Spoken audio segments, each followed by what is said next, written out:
kuna pahali watu wameporwa ni kanisani. And if there is one place people are dropping out or people are staying away from ni kanisa. Nowadays ukiuliza mtu mbona haendagi kanisa atakupea vijisababu vingi sana. In fact most of these reasons that will be given by people who are not going to churches today are very valid. They are valid reasons, they are underlying reasons as to why most people are not going to churches today. Because if there is one place you can be conned very easily ni kanisa.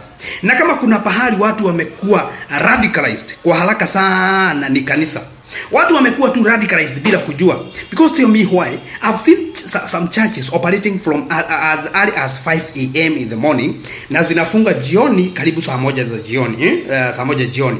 Alafu hii kanisa si eti imefunguliwa ili ati ukienda ukiwa na jabu unaenda unaomba. Hapana. There are people who are worshiping there. Watu wako pale, sijui ati kuna mikutano na pastor na nini na nini. When do you people work? Even the Bible says if you cannot work or if you're not going to work, do not eat. Ni wapi mnatoa pesa za kupelekea hawa wachungaji? And this is why most people have been conned by these very pastors that you call your pastors. Sijui ati ni baba wangu wa kiroho, au sijui ni baba wetu wa madhabahu, ati our dad of the altar, shenanigans, sijui mama wetu, ati it's my spiritual mother, ati ni mama wetu wa madhabahu, baba wetu wa madhabahu. Kwanza ukienda kanisa zina refer churches which refer to their pastors as baba wetu wa madhabahu ama baba wangu wa madhabahu, potea na miguu yako miwili.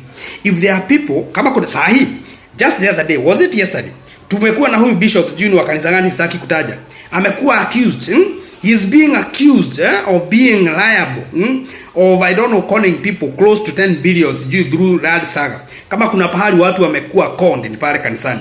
And that is why today people give valid reasons as to why they don't go to church. Apart from mainstream churches, maybe hizo zimejaribu kidogo, hata kama maybe kuna nini, lakini hizo at least tunaweza sema zimejaribu kidogo. Lakini hizi kanisa unasikia they are individually owned. My friend, utaenda hapo utakuwa conned na utakuwa radicalized. You'll be forced to believe in ideologies that you didn't even believe into. By the time unajishtukia ushakuwa radicalized, ushakuwa indoctrinated into ideologies that you even never thought you'd believe into. So we have tuko na huyu Mackenzie. I'll mention him because huyo wako into public domain. Mackenzie amekuwa ameradicalize watu pale. Au sijui mnataka mkaona Yesu. And the only way unaweza enda kuona Yesu ni through kukufa. Na watu bado wanaamini.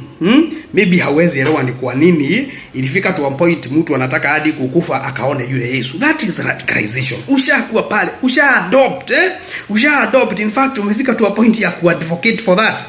Ushakuwa extremist. So kanisa mingi zishakuwa hivyo. Wengine wanakuja wanapeana sijui vitu, wewe ushaona yule ni mtu wa maana sana. That even when he is not there, even during your speeches you cannot talk without mentioning that person. Alafu watu wamekuja na very good narratives za kukagaja wa shirika. Yeye anaona shida zako na atakutrick kwa hizo shida zako. My good people, you have to be awake.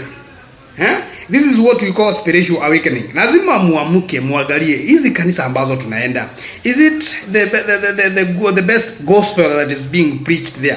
Ama ni zile two gospels sijui za prosperity za kuambiwa sijui utafanya. Wewe ushidage tu ni kutoa. Watu wameishia pale kanisani. The poorest of all wako pale kanisani. Trust me. The poorest people sahi wako pale kanisani.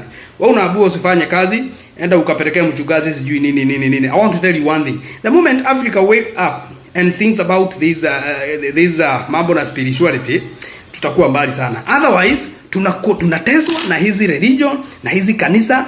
Is the high time we think about it.